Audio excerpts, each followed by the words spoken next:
everybody, it's Clarissa here. We are back in the limelight. You have another extraordinary entrepreneur this week as well. You know that we bring you only the best here in the limelight. I do want to remind you that you are going to be able to listen to this interview on Apple Podcasts, Google Podcasts, Stitcher, Spotify, Pandora, and don't forget our good friends over at Inspired News Radio. I'm in the limelight. They're Inspired News Radio. And also you can see this video, all of my interviews on Roku, Chromecast, Apple TV, Android TV, Amazon Fire, YouTube. I need the list because it's a very long list. And if you go over to clarissaburt.com, you can check out the digital magazine. It is in the limelight for the savvy entrepreneur, intelligent media for the savvy entrepreneur, because we only do intelligent media here. So I am really excited today because I'm bringing on a friend. And, you know, it's always nice to bring on women that are friends that are doing really amazing things you've known for a while. And you've watched their businesses grow. And it's been real fun to see because, you know, we all know that times are difficult and you have to learn how to pivot. You have to learn how to switch and you have to do things sometimes on a dime. And this is exactly what my next guest has done. Her name is Jurate. Luccaite, I think is Luccaite. Luccaite. Nice. Yeah. See, I wasn't too far off. That's great. I just call her by her first name and I don't try even to worry about the last name, darling. Hello, darling. Hello, my sweetest, beautiful Clarissa. It's so good to see you and thank you for having me. I'm so honored and happy. You're so welcome. Well, let's jump right into it. So you're from Lithuania. You come to the United States around 10 years ago. You go from Hawaii, and then you go outside, I forget where, and then you go to New York City, where I remember having lunch with you, and then you wind up in Miami, living there. You have a company by the name of Violeta, and so violetalookce.com is where we're going to be sending everybody in just a minute. But I do want to remind everybody too that you started this business with your sister, who is a beautiful artist, and the work that you do with your sister is wearable art. These beautiful, gorgeous, you know, unique pieces that are one-offs. And I wanted you to talk sort of, how did that whole thing kind of start? So yes, we started one day. When I lived in Hawaii, we were sitting in this beautiful lanai overlooking the ocean, and we said, what should we do? What can we do together? It would be so much fun to do something together because you are so talented. I think I'm talented, you know, and what can we create that we can do something unique that maybe doesn't exist in the world, maybe fusing our talents, our fashions. And she was an artist of many years, but she didn't really practice it anymore because it never makes, you know, money. Art doesn't make money. I wasn't always in fashion industry, but I wasn't even doing anything with it. And I said, why don't we create something together, fusing fine art, couture fashion into one and see what happens. And we started with simplistic things such as silk scarves and hand-painted handbags. That was a very interesting thing because none of the brands were doing hand-painted bags. Like nobody was doing it, and we were the first in the world, I think, to do that.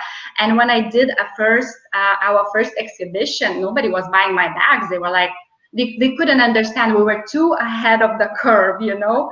Right. So, and then it went into different collections, and we started, you know, selling little scarves here and there, and then added accessories. Then we did some jewelry pieces, and then we went into resort wear because we were in Hawaii. So I'm like, okay, that's perfect. What do we put on the swimming suit? Let's create something from silk. So then we did the resort wear collection, and then it evolved into bridal couture. We have a bridal couture collection. We have art couture masterpieces that some of the world's famous masters, bless you, Clarissa. Thank you. I was hoping you wouldn't notice. Sorry, go ahead. Some world's famous masters' paintings recreated on silk, as you saw me wearing one at Prince Albert's gala in Rome. Yes. That one? That one you didn't see, but I was wearing another one, Sandro. Yeah, I think so. It was this one. There's Prince Albert. I don't have the back of that, but you get the idea. Yeah, Madonna of the book. So some of these masterpieces that are for big galas and red carpet events and things like that. And then now we are creating silk masks. But they're the most unique and the most like really luxurious and beautiful and one of a kind, still one of a kind. Right. And signed. So gorgeous, so beautiful. I also, because you spoke about, we haven't spoken about interiors yet, but I did want to say, I didn't know about this either. And this is really extraordinary, the way you've moved into interiors, obviously, again, everything being, you know, a unique piece. But I mean, how can you keep up on it all? There's just so many choices. I know, but the paintings on silk, you know, again, it seems like it's a painting, it's a regular painting, but even the painting that's framed, the artwork, it's still on silk. And because it's on silk, like even I have here one, you know, like right, yeah, you can't really see it, but even if it's on silk, it's floating in between the glass, and silk is semi-transparent. It looks so beautiful in the space. So we thought, you know, some people in their beautiful homes in Miami, you know, like they want the light artwork, like the feminine, the flow, the positive, you know, the beauty. So yeah, you know, we make some of those too. So I guess what you're saying is you had an idea, you and your sister got together. It's like, okay, where do we start? All right, I'll start painting. And then you said, okay, I'll start promoting. And not everything worked in the beginning. I mean, as entrepreneurs, we know that not everything is going to hit well. I mean, right? We know all of that. But then I remember you started doing some beautiful fashion events, beautiful fashion shows in the Miami fashion circuit. And I think that's where things really started to take off for you, was that you were, you know, in the right place in the right time, and you were aligned with Miami fashion. Am I right? Yes, and also, you know, I started going into all these amazing venues and conferences, and the CEO space was my first. I came with a bag, you know, and everybody loved it, and they said, you guys should be doing that. And that 10 years ago, that one little bag, you know, was such a push to like, okay, what can we do? What can we create? Like, this is amazing. We created something that people noticed, that they liked. So yes, and then, you know, moving from, I even spent 2 months in Italy. I was thinking, oh, I think Italy is gonna be it, you know, like we were there with the luggages, you know, going from store to store, but it didn't happen.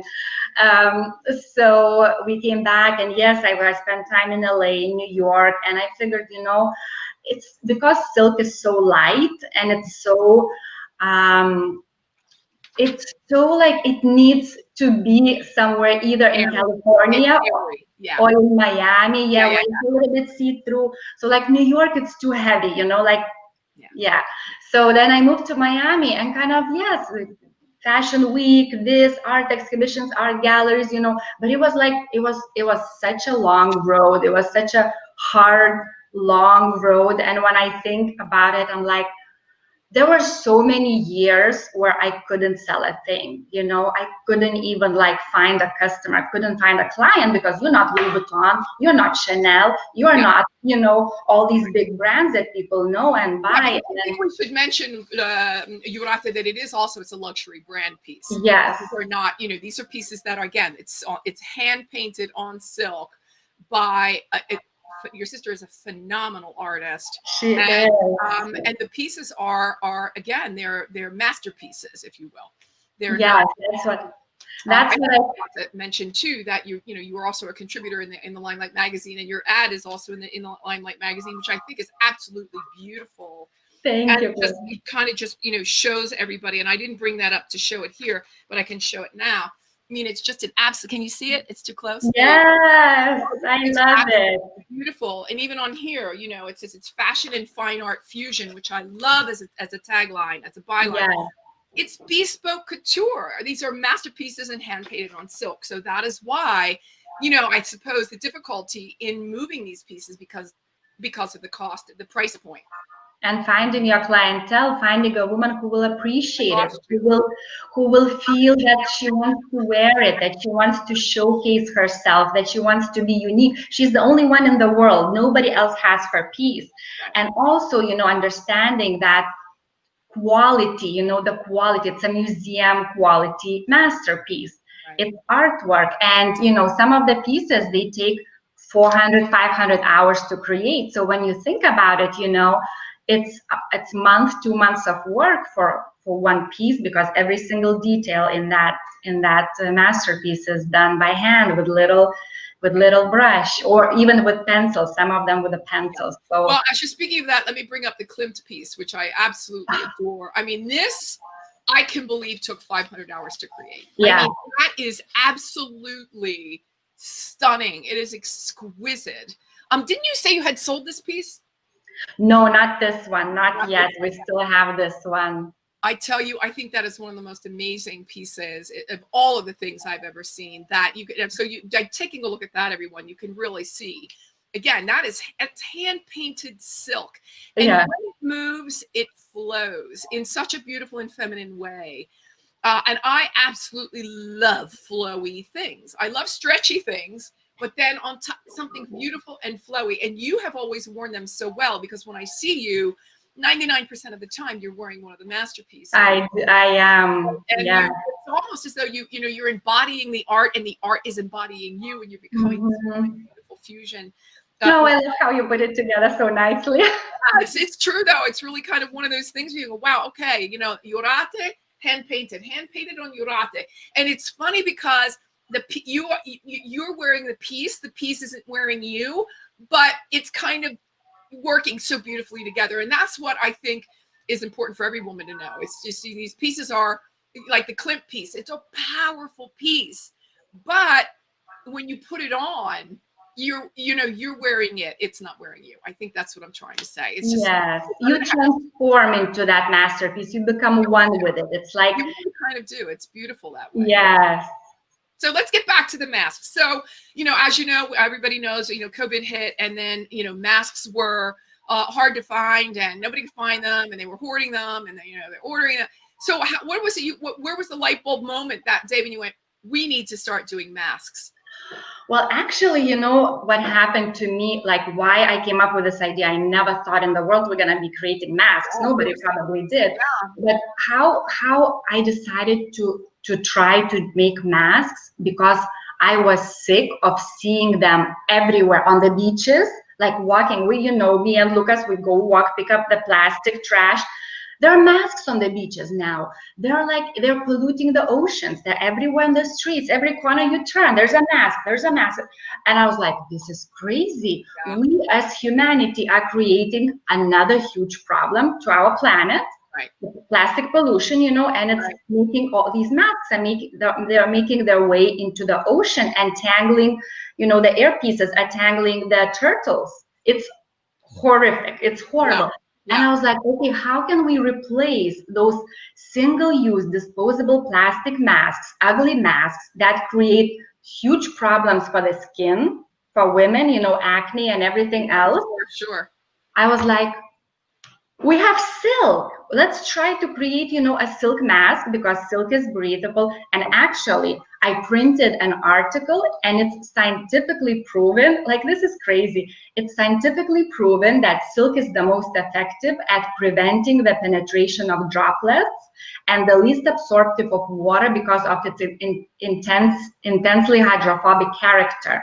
Wow. So coupled with its breathability and the fact that it does not trap water makes it ideal for protecting. So basically they proved that silk is the most effective as face covering. It's antiviral, antibacterial, antimicrobial, and also doesn't irritate your skin, so it doesn't create acne. Yeah. So I was like, let's try to create for ourselves, because we couldn't breathe with my sister when we put those masks, and it wasn't, it's really difficult. Yeah, it's really difficult. So you then, and I'm going to bring them up again as soon, there you are. So you guys got together and decided, okay, let's start painting on silk and creating the masks, and voila, you have come up with a genius idea. But you had to be very quick in the promotion of this, right? Clarissa, it was funny, like we created the first mask, and I'm like, I'm gonna post it on Facebook, see if people like it. It was sold like in, I don't know, within 5 minutes. A friend of mine, he's like, oh, my mom has difficulty breathing in those, let me buy this for my mom. And I was like, okay, then another person asked, and we were like, okay, I think this is something. People really want to breathe fine, and to look beautiful, and not to have to wear those, and then you don't have to throw them away. So one mask of ours replaces thousands of single-use disposable masks Right. that pollute our ocean. So that was a green idea that I had, you know, but it Awesome. really worked. I want to jump into that with you because I know how important that is for you. You are really quite the advocate for clean oceans. And, you know, as you say, the fashion industry, you know, is the second largest polluter in the world, with especially right after the oil industry. So Yes. we all know that there's way too much in the way of, you know, of clothing, and they don't know where to put all this. You know, they're creating like dumps that are full of just old clothing, which is really kind of ridiculous. I don't understand that. I think, you know, recycling is a fabulous idea there, but there's a lot of synthetic in it. There's a lot of plastic in it. There are chemicals in the fabrics. Yeah. And so, you know, they're used in like 72%, as you say here on your website, of all the clothing that we create. And so this is also impacting our oceans in a big way. Can you explain that to everybody and why you're so passionate about that? Yes. So, for example, that's the simplest example to understand. To create a pair of jeans takes 2,000 gallons of water. 2,000 gallons. There are countries that don't have water. To create a pair of jeans and a t-shirt, it takes 3,000 gallons of water. So fast fashion created so much pollution, you know, like as you said, all these clothes, you know, people buy because they're cheap. They're, you know, they wear them once, maybe not, maybe twice, and they throw them away. Right. And so we created such a huge problem for our environment and also for ourselves. And I think this period of time, 2020, was a good period for people to rethink everything and look at what they have. I have a closet with 30 pairs of jeans, you know, not me, but like in general, you know, people have like, they buy like, okay, new pair came out, I'm gonna buy that. And then there's nowhere to go. You don't have to wear that, right? You don't have to go anywhere. You're locked. And so people are hopefully reevaluating and understanding that, you know, it has to be quality over quantity, and that we all are responsible for our oceans, for our planet, because even when you wash synthetics, which is plastic, when you wash synthetics in the washing machine, the particles make its way into the oceans. The fish eats it, and then we eat the fish. So it's crazy, you know, we are all one. We are all, it all goes right, for sure, round and round, and we all, you know, trashing and polluting our environment, our beaches, our oceans, our streets, by over-consuming, by overbuying, by consuming. So like, it's like people are now starting to look at the labels. Before, nobody even looked, and when you look, it's polyester. To create polyester, it's another big story, you know. So yes, the factories, the working, you know, the girls working in Bangladesh, you know, 13-year-old, I mean, all of that.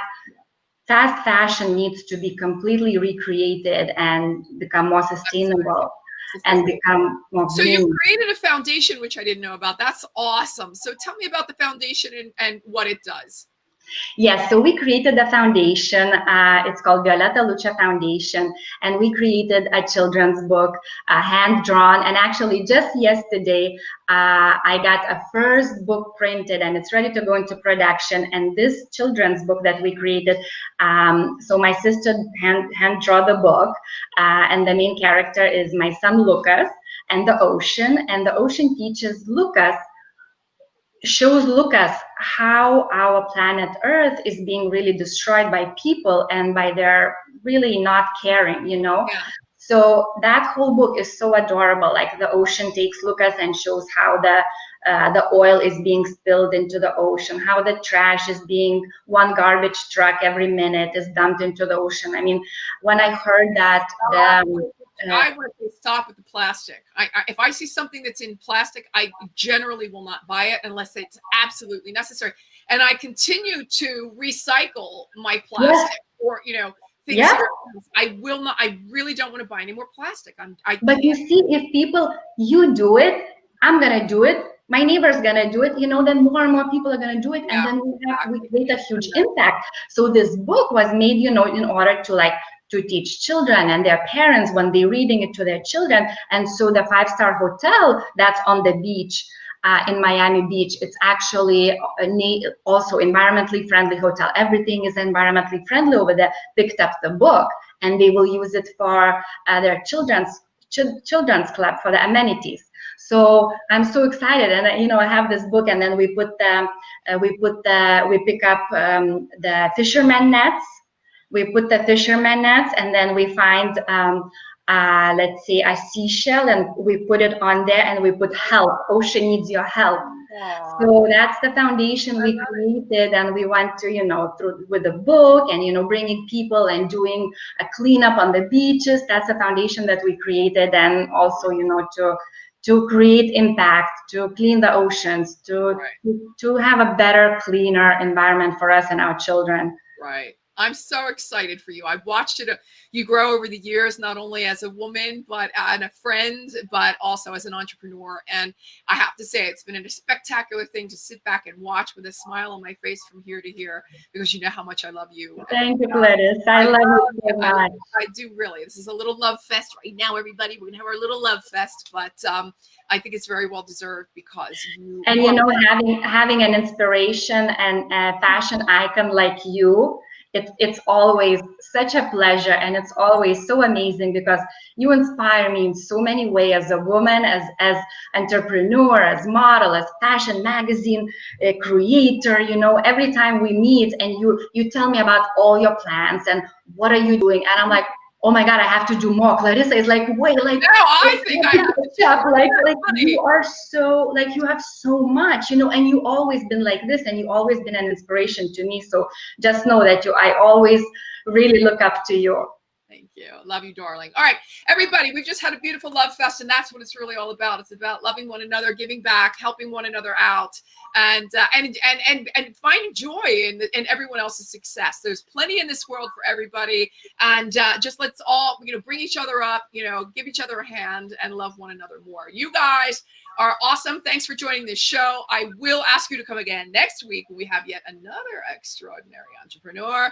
But for now, I'm going to say goodbye, and be well. Be kind to one another. Jurate, don't go away. I'm going to be right back. Bye, everybody. See you next week. Oh, I have to get. Oh, bye, everybody. See you next week. Thanks for listening to this episode of the In the Limelight podcast, intelligent media for the savvy entrepreneur. You can listen to this and all of my podcasts on Apple Podcasts, Google Podcasts, Stitcher, Spotify, Pandora, and Inspired News Radio.